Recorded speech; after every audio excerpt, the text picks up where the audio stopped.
Sometimes the family you've been praying for walks into your life, carrying a box of birthday balloons instead of promises. By 8:30 on Saturday morning, I had already convinced myself that my son's 7th birthday was ruined. The sky above Cedar Grove was a flat blanket of gray clouds, the kind that made everything feel colder than the weather forecast promised. But that wasn't what weighed on my chest. It was the text message glowing on my phone for the 3rd time, impossible to ignore no matter how many times I locked the screen. "We're so sorry. Due to an unexpected staffing emergency, we have to cancel today's party package. Full refund will be processed within 5 business days." I stared at the words until they blurred together. 5 business days. That was comforting, except birthdays only happen once a year. Noah had spent weeks talking about today. He had carefully picked dinosaur decorations, practiced blowing out invisible candles every night before bed, and proudly invited every kid in his 1st grade class with handmade cards we colored together at our kitchen table. I had promised him this birthday would finally feel special. After the divorce, too many promises had quietly dissolved into apologies. I wasn't about to let another one join the list. I took a slow breath and looked around the community center room I had rented with money I honestly should have saved. Half-inflated green balloons rolled across the hardwood floor. Folded plastic tables leaned against the wall because I had no idea how to arrange them. The bakery had called 30 minutes earlier to say the custom cake had slipped during delivery. They could offer cupcakes instead, but they wouldn't arrive until after lunch. Even the rented sound system refused to cooperate, producing nothing except sharp bursts of static whenever I pressed the power button. "Dad," Noah's small voice drifted from the doorway. I turned quickly, forcing a smile before he noticed the panic written all over my face. He stood there wearing the dinosaur t-shirt he insisted was lucky, his sandy blonde hair refusing to stay flat despite my best effort that morning. "Is everybody coming soon?" he asked. "They will," I answered, hoping confidence sounded enough like truth. "We've still got plenty of time." He smiled, completely believing me. Children had an incredible talent for trusting the people they loved. That trust was beautiful. It was also terrifying. Noah skipped toward the windows, pressing his hands against the glass as if every passing car might carry another friend. Watching him reminded me why I kept trying even when life felt heavier than I could carry. Since the divorce 2 years earlier, it had always been the two of us. Homework at the kitchen counter. Saturday pancakes shaped like animals. Grocery shopping where he somehow convinced me we absolutely needed cereal with cartoon dinosaurs on the box. Every ordinary moment became a memory because we only had each other. I checked my watch again. 9:15. The first family should have arrived by now. Instead, my phone buzzed with another message. Emma's mom apologized. A stomach bug. They couldn't make it. Seconds later, another notification appeared. Soccer tournament schedule changed. Sorry, we'll miss it. Then another. Family emergency. Rain check. Each polite excuse felt like someone quietly removing another chair from the room before the party even started. My throat tightened. I quickly walked into the hallway, so Noah wouldn't hear me sigh. I leaned against the wall and closed my eyes. Maybe I had expected too much. Maybe birthdays only looked magical in commercials and family movies. Maybe real life was always messy, eh? "Excuse me," a calm voice said nearby. I opened my eyes to find a man balancing 3 large cardboard boxes against one hip while holding a roll of bright blue streamers under his arm. He looked about my age, early 30s maybe, dressed in faded jeans, clean white sneakers, and a navy flannel shirt with the sleeves rolled neatly to his forearms. His dark brown hair was slightly windblown, and there was something remarkably gentle about the way he waited for me to answer instead of interrupting the silence. "Do you know if room B is available?" he asked. The volunteer center usually stores donation supplies there. I blinked, embarrassed that he had caught me looking. Completely overwhelmed. "I think they changed the schedule today," I admitted. "Honestly, I'm not sure." His eyes drifted past me into the decorated room. They paused on the balloons scattered across the floor, the silent speakers, the crooked banner that refused to stay taped to the wall, and finally landed on my son, who was trying very hard to smile while staring through the window. The stranger didn't ask uncomfortable questions. He simply looked back at me with quiet understanding, as though he recognized the expression of someone desperately trying to hold everything together. "Birthday party?" he asked softly. I nodded once. "It's been one of those mornings." He smiled, not out of pity but kindness. Those mornings usually need an extra pair of hands. Before I could politely refuse, he carefully set his boxes on the floor, rolled up his sleeves another inch, and walked into the room as if helping complete strangers was the most ordinary thing in the world. I had absolutely no idea that the lonely man adjusting a crooked birthday banner would become the most important person either my son or I had ever met. Ryan moved with the quiet confidence of someone who never needed attention to make a difference. Within minutes, he had untangled the string of lights I had spent nearly half an hour fighting, adjusted the crooked birthday banner until it actually looked centered, and somehow convinced the old sound system to cooperate with nothing more than a patient smile and a few careful adjustments to the cables. Soft music finally drifted through the room, replacing the uncomfortable silence that had been pressing against my thoughts all morning. I stared at him in disbelief. "How did you do that?" I asked. Ryan shrugged as though there were nothing remarkable about it. "My father believed everything deserved one more chance before you gave up on it. Radios, lawn mowers, coffee makers, and apparently party speakers." The corner of his mouth lifted into a modest smile that disappeared almost as quickly as it arrived. Noah wandered closer, studying Ryan with the open curiosity only children possessed. "Are you good at fixing everything?" he asked. Ryan crouched. "Until they were almost eye level." "Not everything," he answered honestly. "But I keep trying until I run out of ideas." Noah nodded as though that answer made perfect sense. "My dad does that too." Something softened across Ryan's face. He glanced toward me for only a second before returning his attention to Noah. "Then your dad sounds like a pretty impressive guy." I almost laughed. If only he had seen me 20 minutes earlier standing in the hallway wondering how I was going to explain another disappointment to my son. More cancellation messages arrived while Ryan finished arranging the tables. By 10 o'clock, it was painfully obvious that nearly half the guest list was not coming. Some families blamed the weather. Others apologized for scheduling conflicts. None of their reasons were cruel, but disappointment did not become smaller simply because it was polite. I quietly deleted each notification before Noah could read over my shoulder. Ryan noticed anyway. "Rough morning?" he asked gently while tying green and orange balloons into neat clusters. I hesitated before answering. I wanted today to be perfect for him. Ryan looked around the room filled with handmade decorations, paper dinosaurs Noah had colored himself, and photographs taped to one wall showing every birthday since he was a baby. "Perfection is overrated," he said. "Feeling loved lasts a lot longer." Before I could respond, the front doors opened and the first family finally arrived. Noah's entire face lit up as he ran across the room to greet his classmates. Watching him laugh erased part of the weight I had been carrying since sunrise. More children slowly followed. Fewer than we had expected, but enough to fill the room with excited voices and running footsteps. The party had survived. Barely, but it had survived. Ryan quietly stepped toward the refreshment table, staying out of everyone's way as though he planned to leave without anyone noticing. Noah spotted him before he reached the exit. "Wait," my son called. "You never told me your name." Ryan smiled. "Ryan." Noah grinned back. "Thank you for saving my birthday, Ryan." Several parents turned toward them after hearing those words. Ryan looked almost embarrassed by the attention. "I think your dad did the hard part," he replied. "I only moved a few balloons around." Noah shook his head with complete confidence. "No, you made everybody smile." Children had a way of saying exactly what adults tried too hard to hide.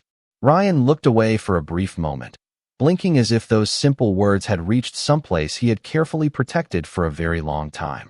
Throughout the afternoon, I noticed small things that made less and less sense. Ryan naturally joined a game of dinosaur tag when one child asked if they needed another player. He helped a little girl tie her loose sneaker without anyone asking.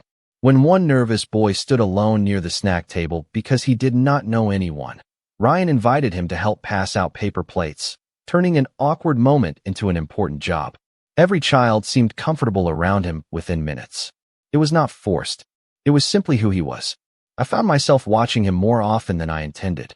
There was kindness in the way he listened, patience in the way he spoke, and a quiet loneliness that occasionally appeared whenever he believed no one was looking. It reminded me of someone who had once expected life to look very different than it actually did.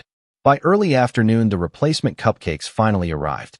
Noah insisted Ryan stand beside us while everyone sang happy birthday. Ryan immediately tried to decline. "This is your family moment," he whispered. Noah reached over and grabbed his hand. "You are part of today." Ryan looked at me, uncertain whether he should step forward or politely refuse. I simply nodded. "He is right," I said. "Please stay." Ryan stood beside us as 7 candles flickered across rows of chocolate cupcakes instead of the dinosaur cake we had planned. Somehow it did not matter anymore. Noah closed his eyes, made his wish, and blew out every candle in one breath. The room erupted into cheers and applause. For the first time that day, I was not thinking about everything that had gone wrong. I was thinking about the stranger who had quietly appeared at exactly the moment we needed someone most. As the celebration slowly came to an end, and families began gathering coats and leftover party bags, Ryan picked up his cardboard boxes from the hallway without saying a word about leaving. I walked over before he reached the door. "I never even asked why you were here this morning," I admitted. Ryan rested one hand on the box and gave a thoughtful smile. "I volunteer at the community center on weekends," he answered. "I was dropping off supplies for next week's food drive." He hesitated for a heartbeat before adding quietly, "I almost skipped today. I am glad I did not." I looked back across the room where Noah was laughing with 2 friends while wearing a paper dinosaur crown that kept sliding over one eye. Then I turned back toward Ryan. "So am I." Neither of us realized that the conversation lasting less than 5 minutes would become the beginning of something neither of us had been brave enough to hope for. The community center felt strangely quiet after everyone left. Paper cups sat forgotten on the tables, a few balloons drifted lazily near the ceiling, and scraps of colorful wrapping paper were scattered across the floor like tiny reminders that happiness always seemed to leave behind a little mess. Noah insisted on helping me clean, proudly carrying empty gift bags that were almost as big as he was. Every few minutes he would stop what he was doing just to ask the same question. "Do you think Ryan liked my birthday?" The first time I smiled and said yes. The second time I laughed. By the 5th time, I realized my son was not simply asking about the party. He was asking about the man who had unexpectedly become the brightest part of his day. "I think Ryan had fun," I answered while folding one of the plastic tables. Noah nodded thoughtfully. "I hope he comes back." His words stayed with me all weekend. Monday morning arrived with the familiar rhythm of ordinary life. My alarm rang at 6. I packed Noah's lunch, checked that his homework folder was safely inside his backpack, and drove him to Lincoln Elementary before heading to the small bookstore where I worked as assistant manager. It was not the career I had imagined years earlier, but I liked the quiet comfort of shelves filled with stories. Books had a way of reminding people that difficult chapters were never meant to last forever. Around lunchtime, my phone buzzed. I expected a message from school or a reminder about an upcoming bill. Instead, I found a photograph sent by Noah's teacher. It showed the class drawing pictures about their favorite weekend memory. Most children had drawn birthday cakes, soccer games, or family dinners. Noah had carefully colored 3 people standing beneath bright green balloons. One was clearly him. One was me. The third wore a navy blue shirt and was holding a bundle of balloons with a wide smile. Written across the top in careful first-grade handwriting were the words, "My best birthday ever." I stared at the picture longer than I probably should have. Something about it warmed my heart while also making me unexpectedly emotional. Ryan had only been in our lives for a few hours, yet Noah had already found a permanent place for him in one of his happiest memories. That evening, after homework and dinner, Noah looked up from the living room floor where he was building a dinosaur castle with plastic blocks. "Dad." "Yes." "Do you think people can become friends after only one day?" I smiled without looking up from the dishes. "Sometimes." "Then Ryan is our friend." His certainty made me laugh quietly. Children rarely complicated relationships. If someone was kind, they belonged. If someone cared, they were welcome. Adults tended to invent reasons to hesitate. The rest of the week passed quickly until Saturday morning arrived once again. Noah and I followed our usual tradition of walking to Maple Street Farmers Market before stopping at the neighborhood coffee shop for hot chocolate and cinnamon rolls. It was one of our favorite routines because nothing important ever happened there. Life felt peaceful in predictable places. At least, it usually did. The bell above the coffee shop door chimed as we stepped inside. Warm air carrying the scent of fresh coffee and baked pastries wrapped around us. Noah had barely taken 2 steps before he suddenly froze. His eyes grew wide with excitement. "Dad?" He whispered loudly enough for half the cafe to hear. "It is Ryan." I looked toward the window and immediately saw him sitting alone at a corner table. An open book rested beside a half-finished cup of coffee. He wore a charcoal sweater this time, and sunlight streaming through the glass reflected softly against the ceramic mug in front of him. He seemed completely absorbed in reading until Noah sprinted across the room. "Ryan," Noah called happily. Ryan looked up in surprise. For a brief second, he seemed almost startled before his expression transformed into the same warm smile I remembered from the birthday party. He stood just in time to catch Noah's enthusiastic hug. "Well," Ryan laughed gently, "this is a wonderful surprise." I walked over a little more slowly, suddenly feeling strangely nervous. "I hope he is not bothering you," I said. Ryan shook his head immediately. "Not at all." Noah had already climbed into the chair across from him, as though they had planned to meet all along. "We came for cinnamon rolls," Noah announced proudly. "What did you come for?" Ryan glanced at his coffee with an amused smile. "Coffee, and a quiet place to read." Noah tilted his head. "Was it too quiet?" Ryan chuckled. "Actually, I think it was." I offered an apologetic smile. "He has been talking about you all week." Ryan looked genuinely surprised. "Really?"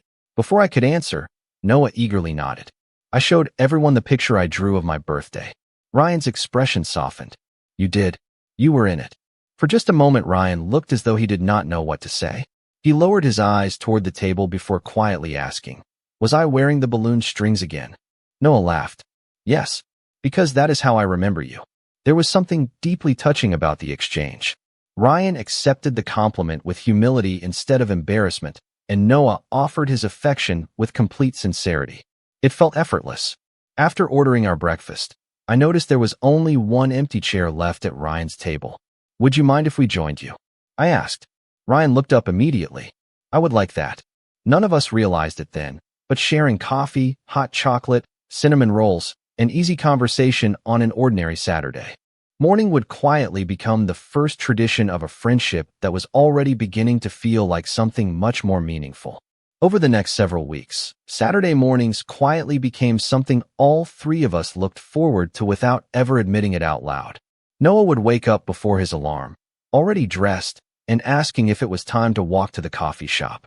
Ryan somehow always arrived a few minutes before us with a book resting beside his coffee, yet he never looked surprised when Noah came running through the door with the same excited smile. It became our unspoken routine. Cinnamon rolls for Noah, black coffee for Ryan, a vanilla latte for me, followed by a slow walk through the farmer's market where Noah insisted on stopping at every stand that sold fresh apples or homemade jam. The rhythm felt so natural that it was easy to forget there had been a time when Ryan was not part of our weekends. Even so, there was something about him that remained carefully protected.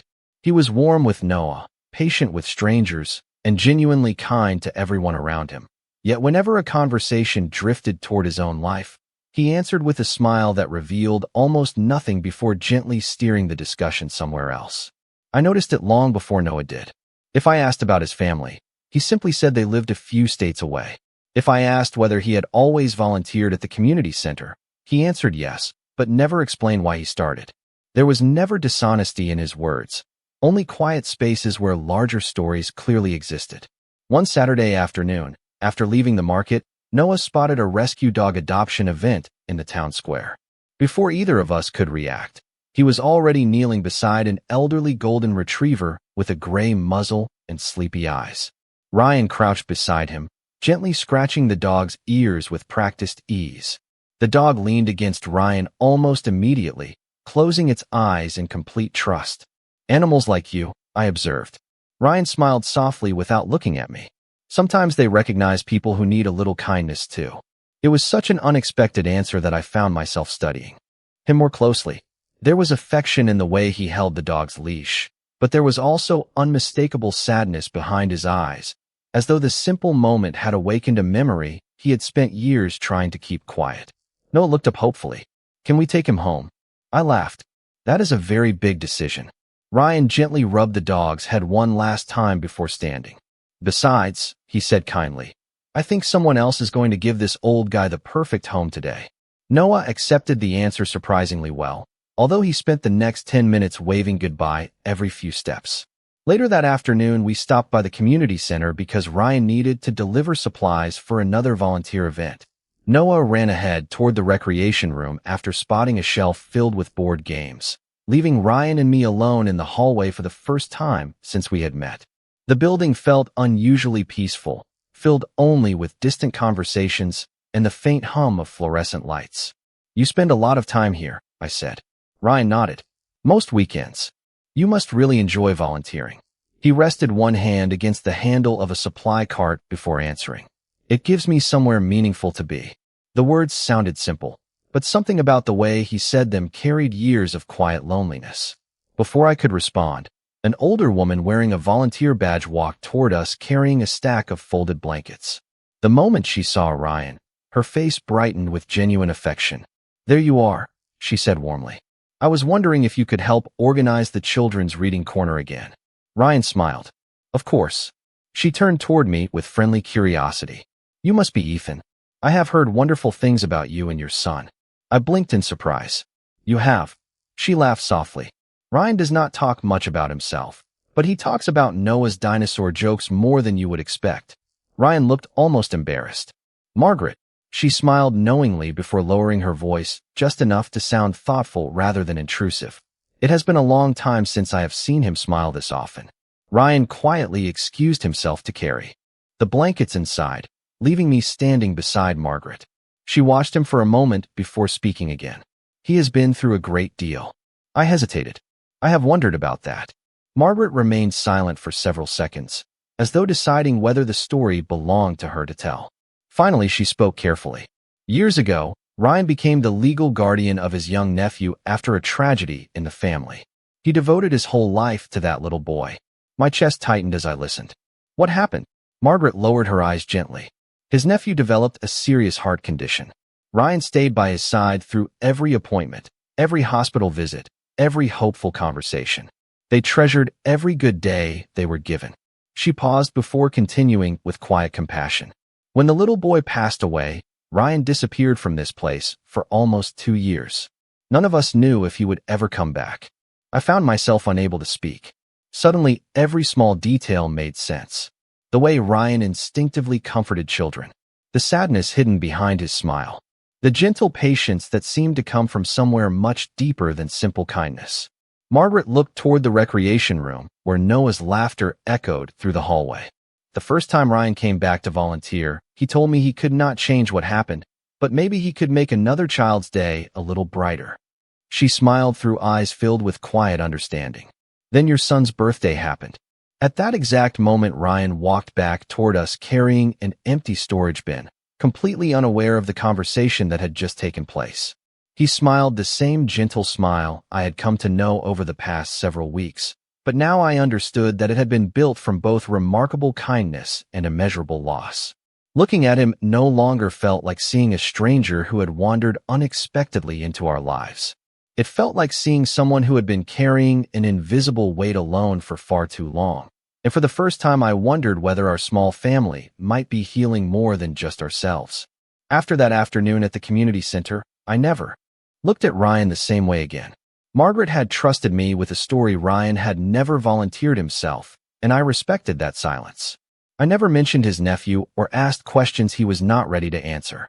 Instead, I paid closer attention to the small moments that had always been there. I noticed how Ryan instinctively slowed his pace whenever Noah was walking beside him, so my son would never feel left behind. I noticed that he always remembered Noah's favorite apple cider donuts without needing to ask.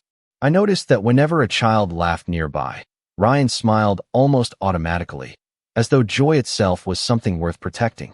The weeks quietly turned into months, and somewhere along the way our friendship settled into a rhythm that no longer needed invitations.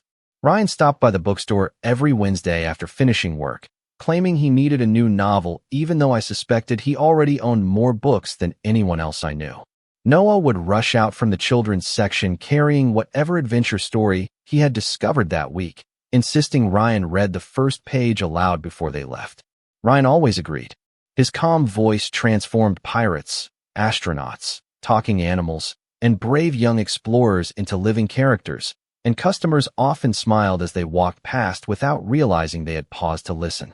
On Friday evenings, Ryan sometimes joined us for dinner. Nothing elaborate ever appeared on the table. Homemade chili, baked chicken, grilled cheese sandwiches with tomato soup, or spaghetti became our regular menu. Noah declared Ryan made the best mashed potatoes in the entire state, although I secretly believed my recipe was just as good. Ryan laughed every time the debate came up and insisted Noah was an unreliable food critic because he would happily eat pancakes 3 times a day if allowed. Those evenings became my favorite part of every week. There was something comforting about hearing another adult's footsteps in the kitchen while I finished setting the table. Conversations flowed easily between us, sometimes about books, sometimes about work, and sometimes about absolutely nothing important at all. We never rushed to fill every silence because comfortable silence had become part of our friendship too. One rainy afternoon, I arrived home from work to discover my lawn had already been mowed. The flower beds had been cleaned, and a loose fence board I had been meaning to repair for nearly a month was securely fastened in place. Ryan was wiping his hands with an old towel when I pulled into the driveway. "You did all of this?" I asked, climbing out of the car. He shrugged with the same modest smile he always wore whenever someone thanked him. The weather forecast said the rain would stop for a few hours. I had some free time. I laughed softly. "You know, normal people usually call first." Ryan looked almost apologetic. "I hope you do not mind." "Mind?" I shook my head. "Ryan, you spent your afternoon fixing problems that have been staring at me for weeks." Before he could answer, Noah burst through the front door carrying 2 glasses of lemonade. "Dad, Ryan taught me how to plant tomatoes." I looked toward the backyard and noticed 6 small tomato plants standing neatly beside the fence. Noah proudly pointed at each one. "This one is mine. That one is yours. Those 2 are Ryan's.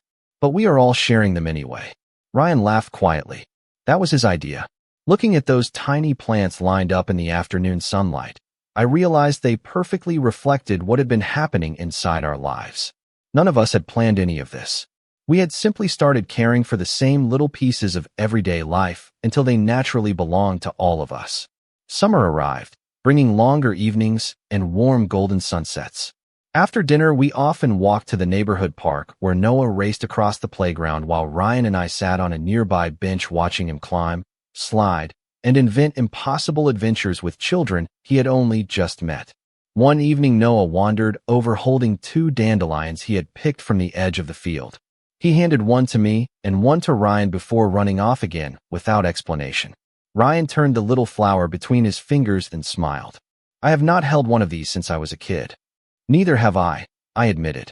We both laughed at how something so ordinary could suddenly feel meaningful.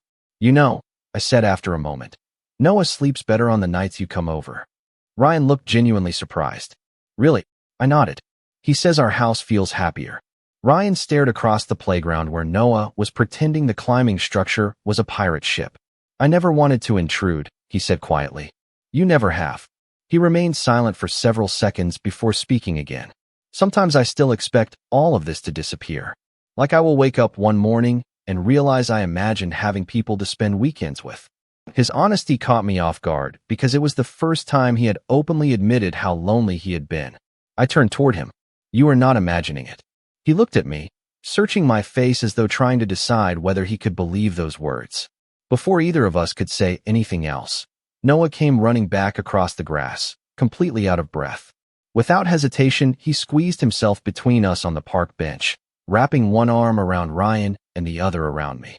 "This is my favorite place," he announced happily. "Right here." Ryan looked down at Noah before quietly meeting my eyes again. Neither of us spoke, because there was nothing that needed saying. For one peaceful summer evening, beneath a sky slowly filling with stars, the 3 of us simply sat together exactly where we belonged, and although none of us dared give it a name, it already felt remarkably like home. Summer slowly gave way to early autumn, and life settled into a rhythm so comfortable that I almost forgot how quickly everything could change. The tomato plants Ryan and Noah had planted together now leaned under the weight of bright red fruit. Saturday mornings at the coffee shop had become as dependable as sunrise, and our little routines no longer felt unusual. They simply felt like life. Even neighbors had started expecting to see the 3 of us together. Mrs. Henderson from across the street always waved when Ryan's truck was parked in my driveway. The cashier at the grocery store smiled, and automatically asked if we needed 3 bakery cookies instead of 2. Nobody questioned it. Nobody seemed surprised. Somehow Ryan had quietly become part of our everyday world without either of us ever discussing exactly when that had happened. Then, on an ordinary Tuesday afternoon, my phone rang while I was shelving new arrivals at the bookstore. The caller identification displayed a number I had not seen in almost 2 years. My heart immediately sank. I stepped into the employee break room before answering. "Hello." There was a brief pause before a familiar voice spoke. "Ethan." I closed my eyes for a moment. "Daniel." My former husband sounded older than I remembered, quieter somehow, but hearing his voice still brought back memories I had worked hard to place behind me. We had not ended our marriage with shouting or bitterness. We had simply reached a place where we wanted different lives.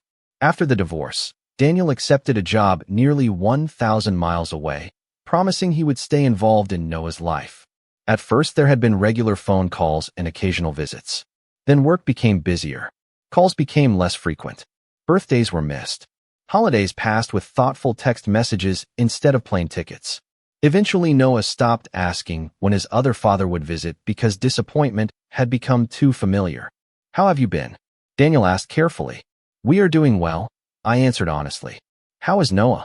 I looked through the break room window toward the bookstore floor before replying. "He is happy. He is growing faster than I can keep up with." Another pause settled between us. Finally, Daniel took a slow breath. "I am moving back to Cedar Grove." The words landed with unexpected weight. "When?" "Next week." I gripped the edge of the table without realizing it. "That is soon." "I know." His voice remained calm. "I accepted a position here several months ago. Everything is finalized now." I did not know what to say. Part of me believed Noah deserved the opportunity to rebuild a relationship with the parent he had missed. Another part remembered every birthday, every school event, and every bedtime story Daniel had not been there to share. "I would like to see him," Daniel said gently. "If you think he is ready." I promised we would talk again before ending the call, but the conversation stayed with me long after I returned to work. That evening, Ryan noticed something was wrong almost immediately.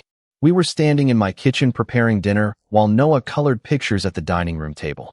"You have been unusually quiet," Ryan observed as he sliced vegetables. I hesitated before answering. "Daniel is moving back." Ryan stopped what he was doing, giving me his full attention without interrupting. "He called today." Ryan nodded slowly. "How do you feel about it?" I appreciated that he asked about my feelings first instead of offering advice. "I honestly do not know," I admitted. Part of me wants Noah to have both parents in his life. Another part worries that showing up after so much time will only confuse him. Ryan placed the knife down before speaking. "Whatever happens, Noah is lucky to have someone who thinks that carefully about what is best for him." His words brought me more comfort than he probably realized. He never criticized Daniel or encouraged resentment. He simply focused on Noah, exactly as he always had. A few days later, I picked Noah up from school and decided it was time to tell him. We stopped at our favorite ice cream shop before walking to the small park nearby. Noah happily worked on a double scoop of chocolate while swinging his feet beneath the picnic table. "Buddy," I said gently, "I need to tell you something." He looked up immediately. "What is it?" "Daniel is moving back to town." Noah became very still. He looked down at his melting ice cream before quietly asking, "Does he want to see me?" "Yes," I answered honestly. "Only if you want that too." Noah did not answer right away.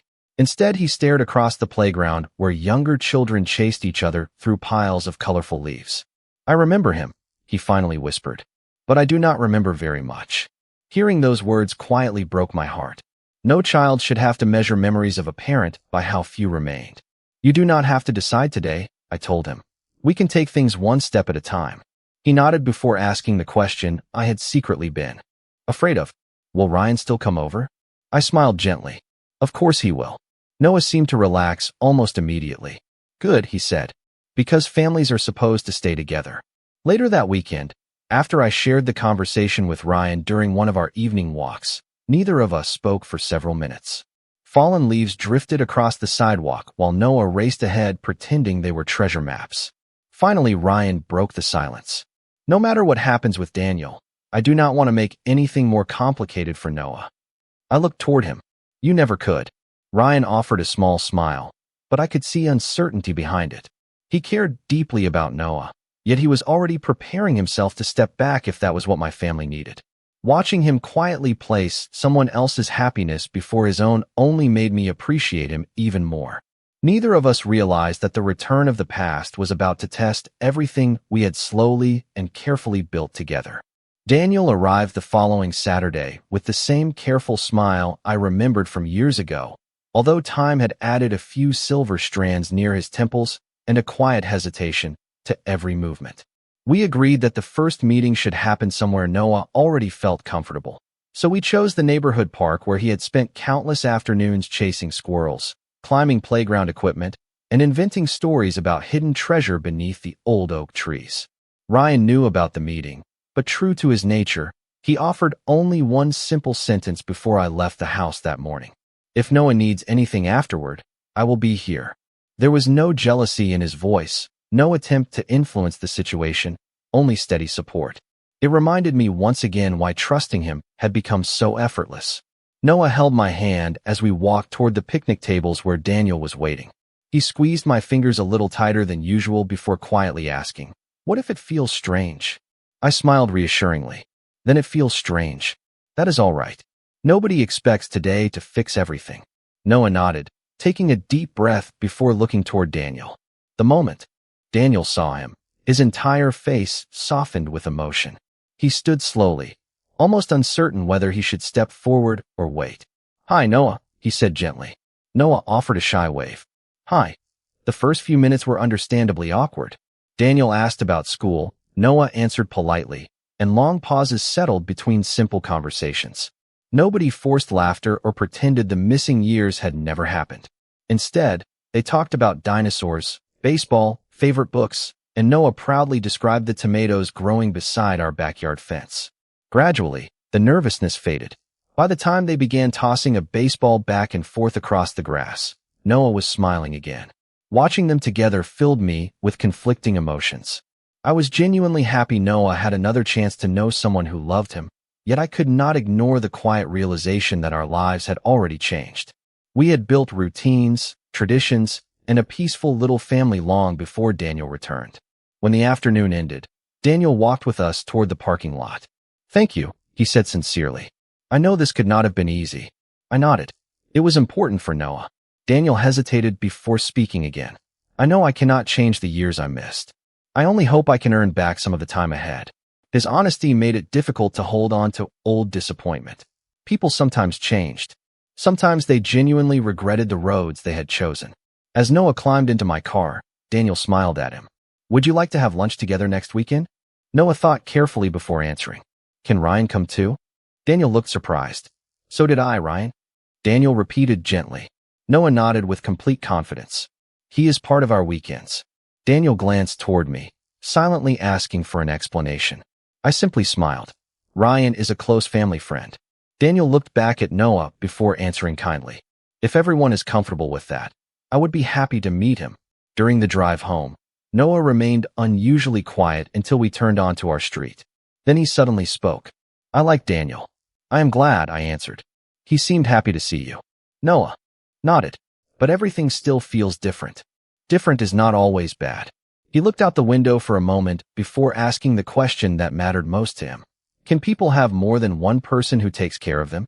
I smiled softly. "Absolutely." Noah seemed relieved. "Good. Because I do not want anyone to leave." His words stayed with me long after we reached home. That evening Ryan came over carrying a homemade apple pie because, according to him, the farmer's market had sold apples that were too good to ignore. Noah immediately told him every detail about the afternoon, describing the baseball game, the ice cream they shared afterward, and how Daniel promised to teach him to fish one day. Ryan listened with genuine interest, asking thoughtful questions and celebrating each happy memory without the slightest trace of discomfort. After Noah went upstairs to take a bath, Ryan and I stood quietly on the back porch while the evening air carried the scent of fallen leaves through the yard. "He handled the day really well," Ryan said. "He did," I agreed. "I think Daniel did too." Ryan nodded. "That is good." I studied him for a moment. "You really mean that?" He looked at me with quiet sincerity. "Ethan, every child deserves as many people loving them as possible." That has never frightened me. I felt an unexpected lump rise in my throat. You make everything sound so simple. Ryan smiled gently. Love usually is. People are the ones who complicate it. Before I could respond, the back door suddenly opened and Noah hurried outside wearing dinosaur pajamas and carrying a sheet of paper covered with colorful crayons. I finished my homework, he announced proudly. We had to draw the people who help us grow. He handed the picture to me with a huge smile. In the center stood a small boy holding hands with 3 adults. One figure had my brown hair. Another wore Ryan's familiar navy flannel shirt. The third had Daniel's baseball cap.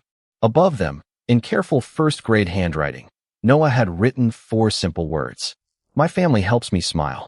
Ryan quietly looked away for a second, blinking as though he needed to gather himself. Daniel had returned, but instead of replacing anyone, he had simply become another part of Noah's world. Looking at that innocent drawing, I realized my son understood something many adults spent years trying to learn. Love was never a prize that one person won while another person lost. When it was genuine, it only created more room for everyone willing to give it. Autumn settled gently over Cedar Grove, painting the sidewalks with shades of gold, amber, and crimson that crunched beneath our shoes during our evening walks. Life had become fuller than I ever imagined possible. Daniel had slowly rebuilt a healthy place in Noah's life, always keeping his promises and respecting the routines we had already established. Ryan remained exactly who he had always been, dependable without asking for recognition and generous without expecting anything in return. Looking from the outside, everything seemed peaceful. Yet somewhere deep inside me, something had quietly begun to change. I found myself looking for Ryan before anyone else whenever something good happened. If Noah came home proudly carrying a perfect spelling test, I wanted Ryan to see his smile. If I found a first edition novel at the bookstore, I immediately wondered whether Ryan had already read it. When my day became exhausting, hearing his truck pull into the driveway somehow made everything feel manageable again. The realization arrived so gradually that I almost missed it. I was no longer simply grateful that Ryan had entered our lives. I could no longer imagine them without him. One Friday evening, after dinner, Noah fell asleep unusually early on the living room couch, while halfway through an adventure movie. Ryan carefully picked up the blanket lying across the armchair and covered him without making enough noise to wake him.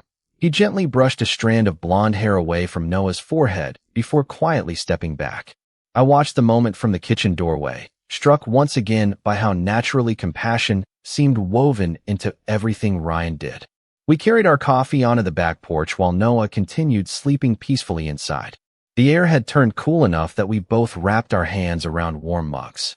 For several minutes, we simply listened to crickets singing beyond the fence and watched porch lights appear one by one across the neighborhood. Finally, Ryan spoke. Daniel seems to be doing well. I nodded. He is trying very hard. Ryan smiled softly. That matters. I looked toward him. You have never once complained about sharing time with him. Ryan leaned back in his chair before answering. Why would I? Because most people probably would. He laughed quietly. Most people are not raising Noah. His answer made me smile. What do you mean? Ryan looked out across the darkening yard. Loving someone means wanting what helps them become the happiest version of themselves. If Daniel being present gives Noah another person who loves him, then that is something worth celebrating.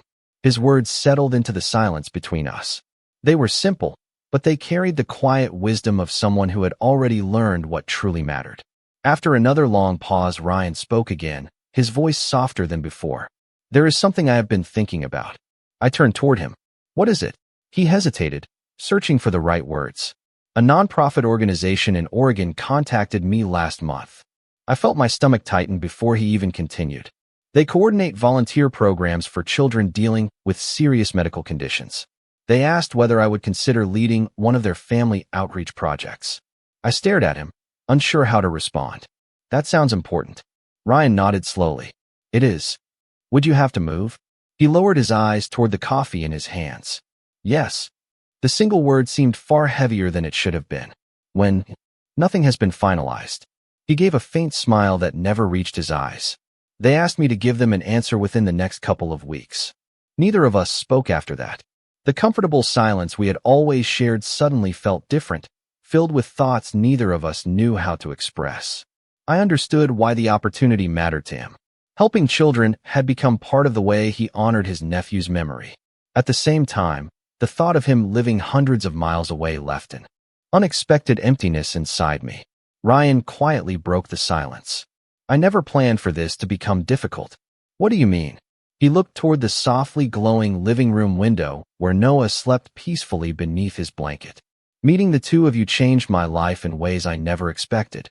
His voice remained calm, but I could hear the honesty beneath every word.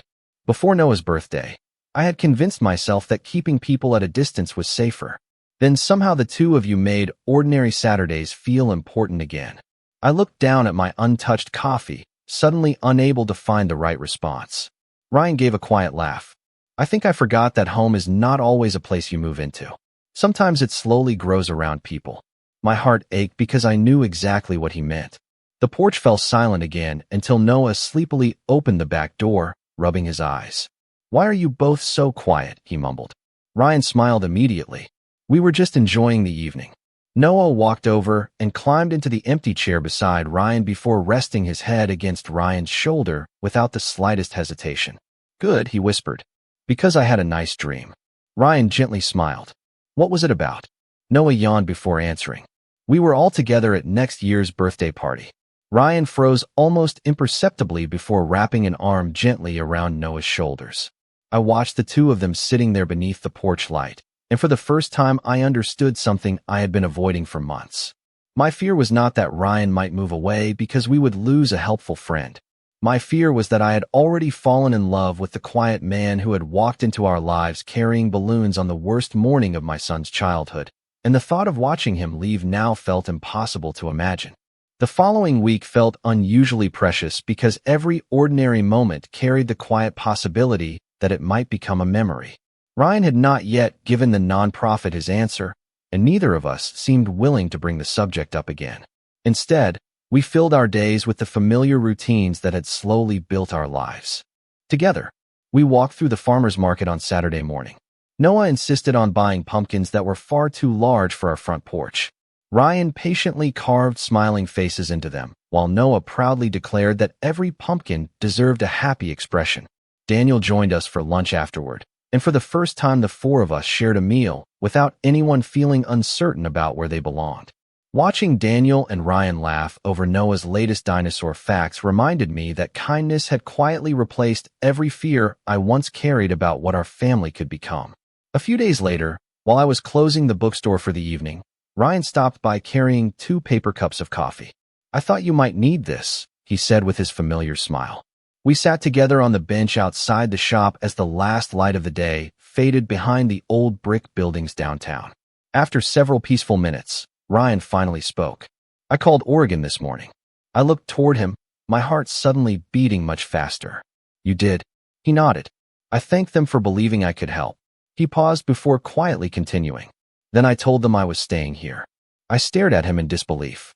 Ryan, he smiled gently, almost amused by my expression. For a long time, I believed the best way to honor the people I had lost was to keep searching for somewhere else to be useful. He looked toward the quiet street before turning back to me. Then I realized something. I waited silently. The people who changed my life were already here.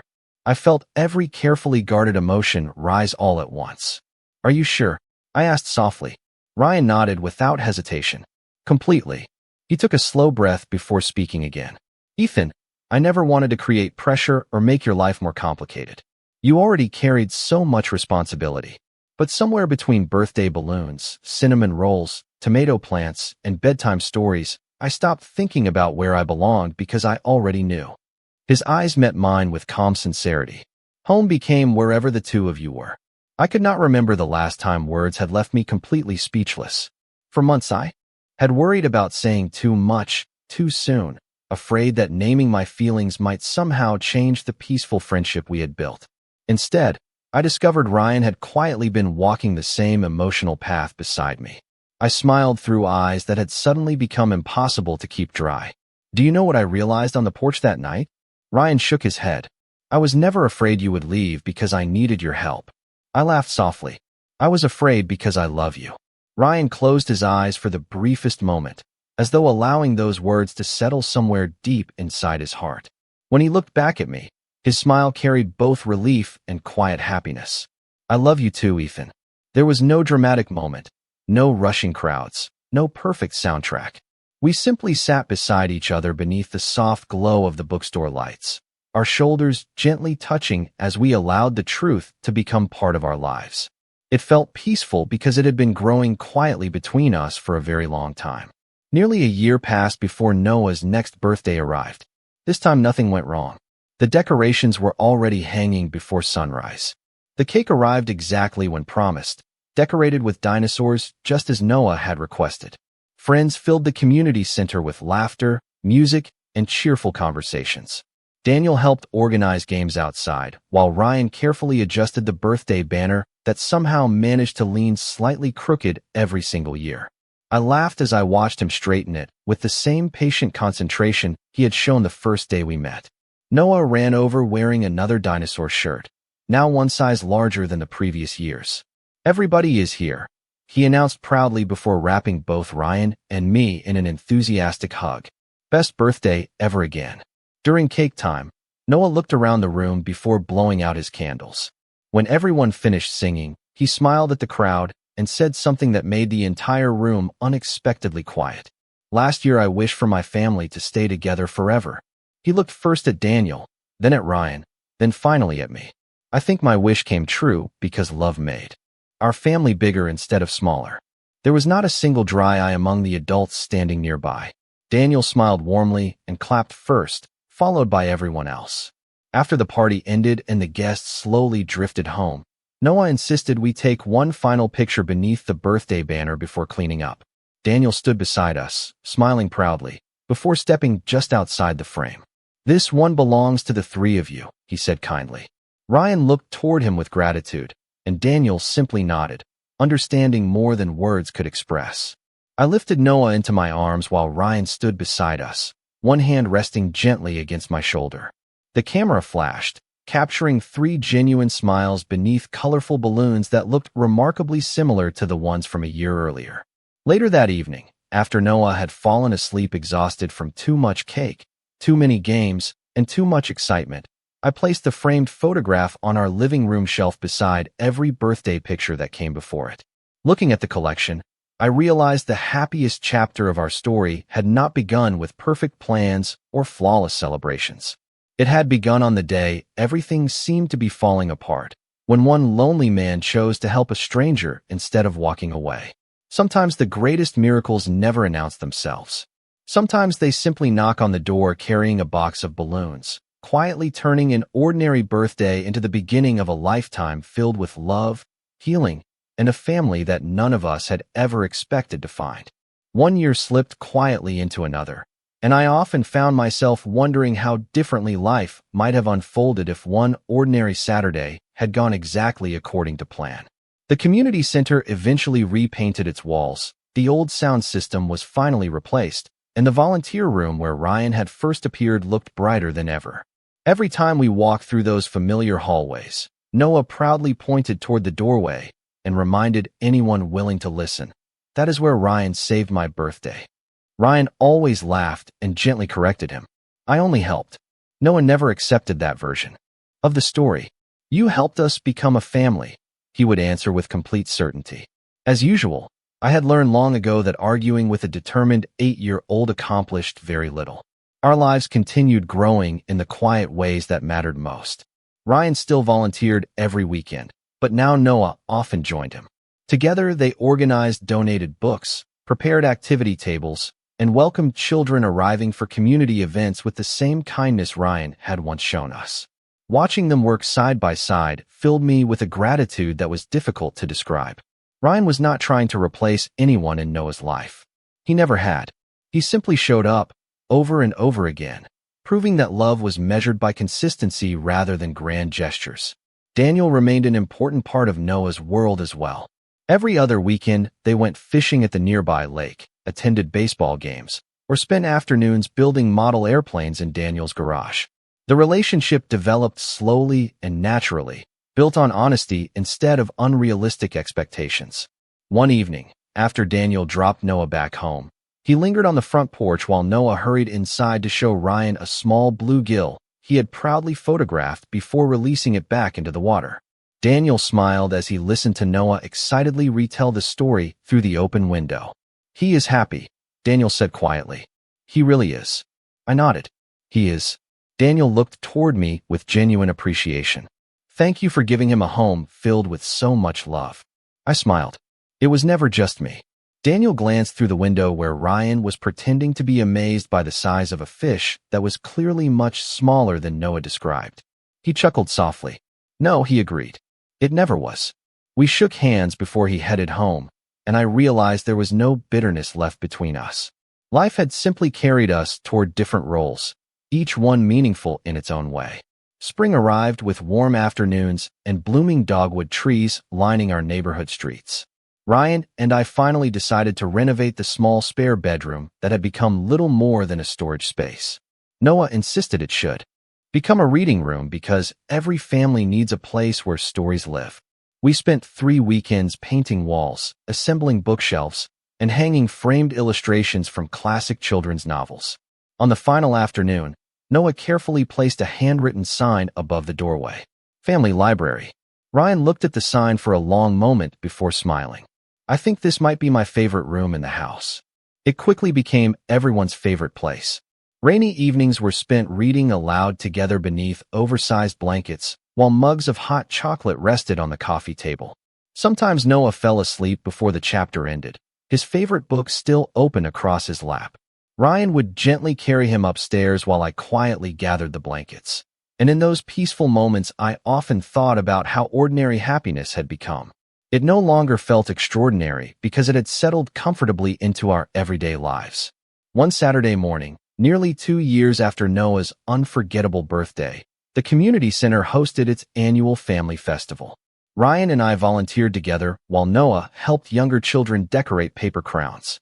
Near the entrance stood a nervous single father trying unsuccessfully to inflate balloons while comforting his disappointed daughter after a last-minute problem with her party decorations.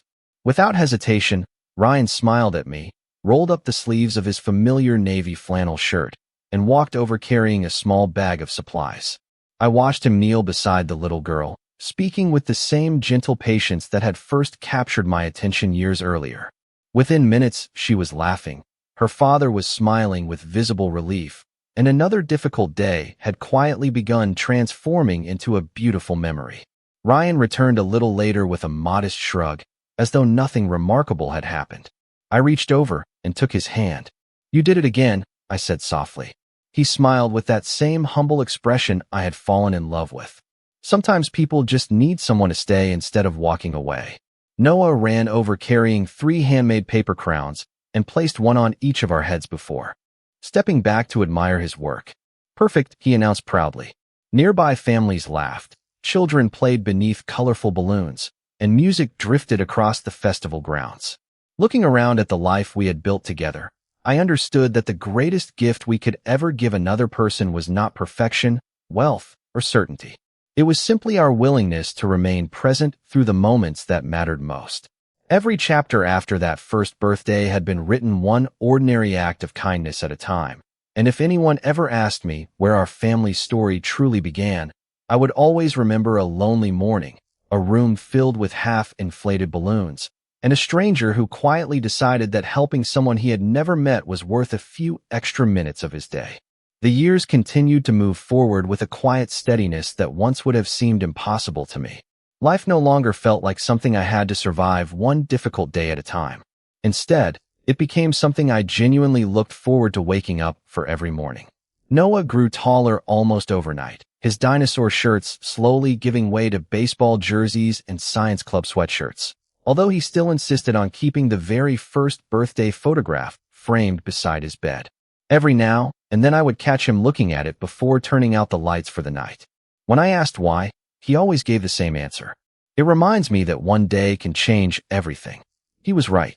Some days quietly redirected an entire life without anyone realizing it until years later. One crisp Saturday morning, Ryan and I arrived early at the community center to help prepare for the annual Children's Literacy Fair. Volunteers bustled around carrying folding chairs, arranging books on colorful display tables, and hanging cheerful banners across the entrance. Watching Ryan move through the room greeting everyone by name reminded me how deeply rooted he had become in this community. People trusted him. Children ran toward him without hesitation. Parents smiled with genuine appreciation whenever he stopped to ask how their families were doing. He had built a life centered on kindness, one conversation at a time. Noah hurried over carrying a stack of storybooks almost as tall as his chest. "Where do these go?" he asked proudly. Ryan accepted half the stack before answering. "Right beside the reading corner." Noah grinned. "Good. I want the little kids to find the fun books first." Ryan laughed softly. "That sounds like excellent planning." Watching the two of them together still filled me with the same quiet gratitude I had felt from the beginning. Their bond had never been forced. It had simply grown stronger with every ordinary moment they shared. Later that afternoon, while children listened to volunteer readers dressed as fairy tale characters, Margaret walked over carrying 2 cups of coffee. She smiled as she handed one to me. "You know," she said, looking across the room toward Ryan, "I have been thinking about something." "What is that?" I asked. "Years ago, I worried he would never truly smile again." She paused, watching Ryan kneel beside a little boy who was struggling to tie his shoelaces. "Now I cannot remember the last time I saw him without one." I followed her gaze. Ryan looked up just then and caught me watching him. Instead of looking away, he smiled with the same warmth that had first greeted me on Noah's birthday. I smiled back without even thinking about it. Margaret quietly laughed. "That right there is the answer." "The answer to what?" I asked. "To the question life had been asking both of you." She gently squeezed my shoulder before returning to help another volunteer. Her words stayed with me for the rest of the day. That evening our house filled with the comforting smells of homemade vegetable soup and fresh bread. Daniel joined us for dinner after taking Noah to a Saturday afternoon baseball practice. The 4 of us had settled into an easy rhythm that no longer required careful explanations or awkward conversations. Daniel remained an important and loving parent. Ryan remained the steady partner who shared my everyday life. And Noah moved comfortably between all of us with the confidence of a child who never questioned whether he was loved. During dessert, Noah suddenly looked around the table with unusual seriousness. "Can I ask everybody something?" We all nodded. "When I grow up, I want my family to be like this." He looked from Daniel to Ryan and finally to me. "Is that possible?" Daniel smiled first. "What part?" Noah thought carefully before answering. "The part where everybody is kind, even when life changes." Silence settled gently across the table because none of us expected such a thoughtful question from a child. Finally, Ryan spoke. "Families are not perfect because everything goes according to plan." He smiled warmly at Noah. "They become strong because people choose kindness again and again, even when plans change." Noah considered those words before smiling. "Then I think we are doing a pretty good job." We all laughed, and somehow the simple honesty in his voice made the room feel even warmer. After dinner, Daniel headed home, while Ryan and I finished washing dishes together. We worked comfortably side by side, passing plates and drying glasses without needing many words. At one point, Ryan quietly stopped, looked toward the living room where Noah had already fallen asleep with a book resting across his lap, and smiled. "Do you ever think about how close we came to never meeting?" he asked. I nodded slowly. "More often than you probably realize." Ryan leaned against the kitchen counter. If the birthday company had not canceled, if I had skipped volunteering that morning, if I had decided not to stop in the hallway. He shook his head with a quiet laugh. "So many little moments." I reached over and gently took his hand. Life gave us 1,000 chances to miss each other. Ryan intertwined his fingers with mine. Instead, somehow it kept bringing us together. I looked around the home we had built through ordinary routines, patient conversations, shared responsibilities, and countless quiet acts of love. The reading room Noah had dreamed of glowed softly beneath a lamp left on for bedtime stories. Family photographs lined the hallway, each one capturing another ordinary day that had become extraordinary simply because we experienced it together. Standing there beside Ryan, I realized the strongest relationships were rarely built in dramatic moments. They were built every time someone chose to stay, to listen, to forgive, to help, and to love without asking for anything in return. Looking back, it was never the balloons, the birthday cake, or even the celebration itself that truly changed our lives. It was one simple decision made by a kind-hearted stranger who believed another family's happiness mattered.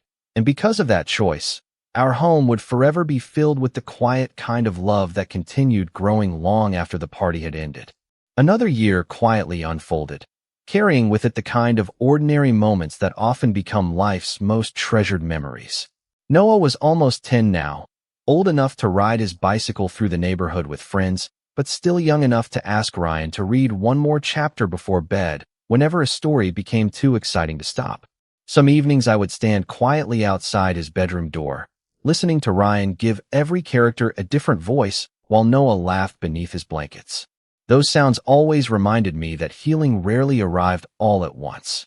It settled into a home little by little until one day you realized the silence that once echoed through every room had been replaced by laughter instead. One Saturday morning, as autumn returned once again, Noah came downstairs carrying a large binder his teacher had given the class for a family history project. He placed it on the kitchen table while Ryan finished making pancakes, and I poured fresh orange juice into 3 glasses. "We have to interview the people who helped shape our lives," Noah announced. Mrs. Collins said family stories are just as important as history books. Ryan smiled as he flipped another pancake. "That sounds like a pretty interesting assignment." Noah nodded enthusiastically. "She said we should ask questions that matter." After breakfast, he opened the binder, clicked his pencil, and looked at me first. "Dad, what was the happiest day of your life?" I smiled, thinking for only a moment. "The day you were born will always be at the top of that list." Noah grinned before writing carefully across the page. Then he turned toward Ryan. "What about you?" Ryan grew unexpectedly quiet. He rested the spatula on the counter before answering. "For a long time, I believed the happiest days were behind me."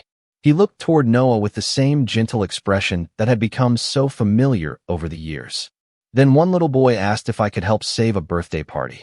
Noah laughed. "That was me." "Yes," Ryan replied softly. "That was you." Noah proudly wrote another sentence before looking at him again. "Why was that your happiest day?" Ryan leaned against the kitchen counter, choosing his words carefully. "Because it reminded me that love sometimes returns when you stop looking for it." I walked into a room expecting to carry a few boxes. I walked out carrying hope again. I felt my heart tighten with quiet emotion. Even after all these years, hearing him describe that day still filled me with gratitude. Noah looked thoughtful before asking his next question. "Were you scared to become part of our family?" Ryan smiled honestly. "Very scared." Noah blinked in surprise. "Really?" Ryan nodded. When someone has experienced loss, they sometimes worry that loving again will only lead to more sadness. I thought staying alone would protect my heart. He looked toward me before continuing. Instead, staying alone only kept me from the happiness waiting for me. Noah wrote slowly, concentrating on every word. Then he looked at me again. "Dad, were you scared too?" I laughed quietly. Probably even more than Ryan. "Why?" I reached across the table and gently squeezed Ryan's hand. "Because I had spent so much time trying to be strong by myself that I forgot it was all right to let someone stand beside me." Noah nodded as though everything suddenly made perfect sense. "So both of you were afraid?" "Yes," Ryan answered. "But courage does not mean you are never afraid. Sometimes courage simply means taking one more step anyway." The conversation lingered with all of us long after the pancakes had disappeared. Later that afternoon, we visited the community center to help prepare for another children's reading event. The building looked almost exactly as it had years earlier, except now dozens of new volunteers filled the hallways. As Ryan carried boxes of donated books toward the reading room, a young volunteer stopped him with an uncertain smile. "Excuse me," she asked. "Are you the Ryan everyone keeps talking about?" Ryan looked slightly embarrassed. "Maybe." She laughed. "Margaret told us that whenever a family seems overwhelmed, we should remember your story." Ryan looked genuinely surprised. "My story?" The volunteer nodded. She said one act of kindness can change an entire lifetime, even if you never expect to see the results. Ryan glanced toward me before smiling modestly. "Margaret always gives me far too much credit." I quietly shook my head. "No, she gives kindness the credit." Ryan did not answer, but I could tell those words meant something to him. As the afternoon continued, I watched him help children choose books, comfort a nervous little boy attending his first community event, and patiently repair a torn page in an old picture book because one child insisted it was his favorite story. He approached every task with the same quiet care he had shown on the day we met. Nothing about him had changed except the fact that his smile now appeared far more often than sadness ever did. That evening, after Noah had gone upstairs to finish his homework, Ryan and I sat together on the back porch beneath a sky filled with early autumn stars. "Do you ever wonder what your nephew would think if he could see all of this?" I asked gently. Ryan looked upward for several moments before answering. "I think he would be happy." His voice carried peace instead of pain. For years I believed honoring his memory meant holding on to my grief. Now I understand something different. I waited quietly. The best way to honor someone you love is by continuing to share the kindness they inspired inside you. He smiled warmly. "Meeting you and Noah helped me finally understand that." I rested my head gently against his shoulder while we listened to the evening breeze moving through the trees. The house behind us glowed warmly with light from Noah's bedroom window, where another chapter of another adventure was undoubtedly waiting to be read before bedtime. Looking around at the life we had built together, I realized happiness had never arrived as one extraordinary moment. It had quietly grown from thousands of ordinary choices to love, to trust, to remain present, and to believe that even hearts carrying old sorrow could still become a place where new joy would always find its way home. Several more birthdays came and went, each one bringing new photographs to the hallway wall and new memories to the shelves of our family library. Looking at those pictures side by side always made me smile because they told a story without needing a single caption. The earliest photographs showed a tired father trying his best to hide worry behind a hopeful smile. Then, year by year, another familiar face quietly appeared beside us until it became impossible to imagine the frame without him. Noah loved pointing out those little changes whenever friends visited our home. "See this one?" he would say proudly. That was before Ryan learned how to make the best pancakes. Then he would point to another. This was after we planted tomatoes together. Every picture held another ordinary memory that somehow became extraordinary simply because we shared it. By the time Noah reached middle school, he had grown into a thoughtful young man with the same kind heart that had always made him easy to love. He still volunteered at the community center every month, helping younger children choose books and organize games during family events. One afternoon, I watched him kneel beside a shy little boy who looked nervous about joining the reading circle. Noah smiled warmly, handed him a colorful adventure book, and quietly sat beside him until the child relaxed enough to smile back. The scene felt wonderfully familiar. When Ryan noticed me watching, he gently nudged my shoulder. "He learned that from someone," he whispered. I smiled. "He learned it from both of us." Ryan looked toward Noah with quiet pride. "That makes me happier than I know how to explain." Later that evening, after dinner, Noah disappeared upstairs before returning with the old family history binder from elementary school. The pages were slightly worn now, filled with handwritten answers, photographs, ticket stubs, pressed autumn leaves, and little notes he had collected over the years. He placed it on the coffee table and flipped carefully to the final empty page. "I think it needs one last entry," he said. Ryan looked curious. "What are you going to write?" Noah uncapped a pen and thought quietly for a moment before writing several lines. When he finished, he turned the binder toward us. Across the page he had written, "Family is not the people who arrive first. Family is the people who stay when life becomes difficult, who help each other smile again, and who choose love every single day." Neither Ryan nor I spoke immediately. The words were simple, yet they carried the wisdom of every chapter we had lived together. Ryan finally smiled and asked, "Do you know where you learned that?" Noah shrugged with an easy grin. "By watching the two of you." I felt my eyes grow warm as I reached over and hugged my son. Ryan wrapped his arms around both of us. And for a long moment the three of us simply stood together in the living room that had once felt far too quiet for a single father trying to hold everything together. Time continued moving forward, just as it always does. Seasons changed. The tomato plants were replaced many times over. New books filled our reading room until every shelf overflowed. The community center welcomed new volunteers while Margaret eventually retired, leaving behind a tradition of kindness that continued inspiring everyone who walked through those doors. Before she left, she handed Ryan the small box of volunteer name badges she had carefully kept for years. "You understand what this place is really about," she told him with a warm smile. Please help the next generation remember that. Ryan accepted the box with quiet gratitude, promising he would. On one beautiful spring afternoon, our family returned once more to the same community center where everything had begun so many years earlier. A local celebration honored longtime volunteers who had made lasting contributions to the town. Ryan tried very hard to avoid being the center of attention, but there was no escaping it this time.